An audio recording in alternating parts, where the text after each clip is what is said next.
ಎಲ್ಲದಕ್ಕಿಂತ ಹೆಚ್ಚಾಗಿ ರಾಜ್ಯದ ದಲಿತ ಸಮಾಜಗಳಿಗೆ, ನಾನು ಜಾತಿ ರಾಜಕೀಯ ಮಾಡೋನಲ್ಲ, ನಾನು ಮುಂದೆ ಬರ್ತಕ್ಕಂಥ ಜನಗಳನ್ನ ಯಾವ ಜಾತಿ ಅಂತ ಕೇಳಲ್ಲ. ಆದರೆ ಇವತ್ತು ಮೊನ್ನೆ ಸಿದ್ದರಾಮಯ್ಯನವರ ಹೇಳಿಕೆಯನ್ನು ದಲಿತ ಸಮಾಜಗಳು ಸೂಕ್ಷ್ಮವಾಗಿ ಗಮನಿಸ್ಕೊಳ್ಳಿ.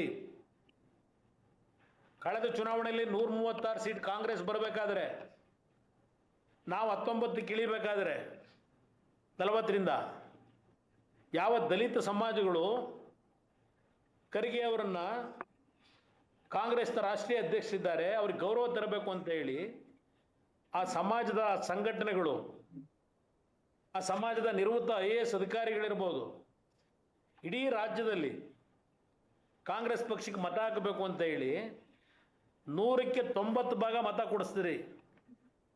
ಅಲ್ಲಿ ಯಾವುದೋ west Bengal chief minister Kharge ಅವರು ಪ್ರೈಮ್ ಮಿನಿಸ್ಟರ್ ಕ್ಯಾಂಡಿಡೇಟ್ ಅಂತ ಘೋಷಣೆ ಮಾಡ್ತಾರೆ. 16 INDA ಪಕ್ಷಗಳು ಖರ್ಗೆ ಅವರ ಮುಂದಿನ ಪ್ರೈಮ್ ಮಿನಿಸ್ಟರ್ ಕ್ಯಾಂಡಿಡೇಟ್ ಅಂತ ಘೋಷಣೆ ಮಾಡ್ತಾರೆ.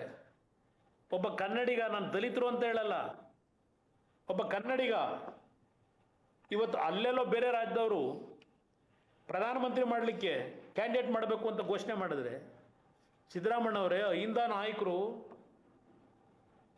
ನೀವೇನು ಹೇಳ್ತಾ ಇದ್ದೀರಿ? ರಾಹುಲ್ ಗಾಂಧಿ ಋಣ ತೀರಿಸ್ಬೇಕಲ್ವಾ ನೀವು?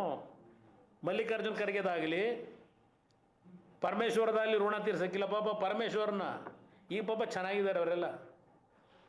2013ರಲ್ಲಿ ಪಾಪ ಪರಮೇಶ್ವರ್ ರಾಜ್ಯ ಅಧ್ಯಕ್ಷರಾಗಿ ರಾಜ್ಯ ಸುತ್ತಿ ಪಾರ್ಟಿ ತಂದರು. ಅಲ್ಲ, ಅವ್ರು ಮುಗಿಸೋಕೆ ಏನು ಮಾಡಿದ್ರಿ ಅಂತ ನಾನು ಹೇಳೋದಲ್ಲ, ಅವ್ರ ಕಡೆ ಹೇಳ್ಕೊಂಡ್ರು ಕಾಂಗ್ರೆಸ್ನವ್ರೆ. ಹಾಂ, ಈಗ ಚೆನ್ನಾಗಿರ್ಬೇಕೀಗೆಲ್ಲ ಒಟ್ಟಿಗೆ ಅವರಲ್ಲ ಈಗ.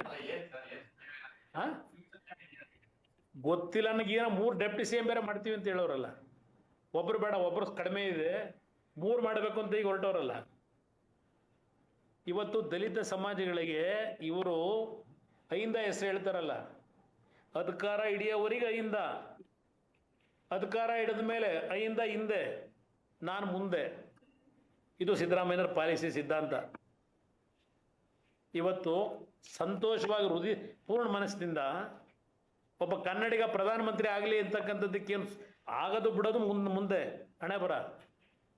ಅಟ್ಲೀಸ್ಟ್ ಅಲ್ಲಿ ಯಾರೋ ಬೇರೆ ರಾಜ್ಯದವ್ರು ಹೇಳಿದ್ರೆ ಮುಖ್ಯಮಂತ್ರಿಗಳು, ನೀವು ರಾಹುಲ್ ಗಾಂಧಿ ಆಗಬೇಕು ಅಂತೇಳಿ ನೀವು ಹೇಳಿಕೆ ಕೊಡ್ತೀರಿ ಅಂದರೆ, ದಲಿತ ಸಮಾಜಗಳು ಇಂಥ ಲೀಡರ್ನ ಇವತ್ತು ಇನ್ನೂ ನಂಬ್ತೀರಾ? ತೀರ್ಮಾನ ಅವ್ರಿಗೆ ಬಿಡೋಣಂತೆ. ಆಮೇಲೆ ಇನ್ನೊಂದು ಬರೆದ ಪಾಪ ಈಗೇನು ಹೇಳ್ತಿಲ್ಲ ನೀವು, ಅದೆಂಥದ್ದು ಈ ಸರ್ಕಾರದಲ್ಲಿ ನನಗೆ ಕೇಳಿ ಆಶ್ಚರ್ಯ ಆಯಿತು. ಇದೆಂಥದೋ ಇಲ್ಲಿ ನಾವು ಪ್ರಾಥಮಿಕ ಮತ್ತು ಪ್ರೌಢ ಶಿಕ್ಷಣ ಇಲಾಖೆ ಅಂದರೆ ಅದೇನು ಅಂಥ ಏನು ದೊಡ್ಡ ಇಲಾಖೆ ಇಲ್ಲ ಅಂತ ತಿಳ್ಕೊಂಡಿದ್ದೀನಿ ನಾನು.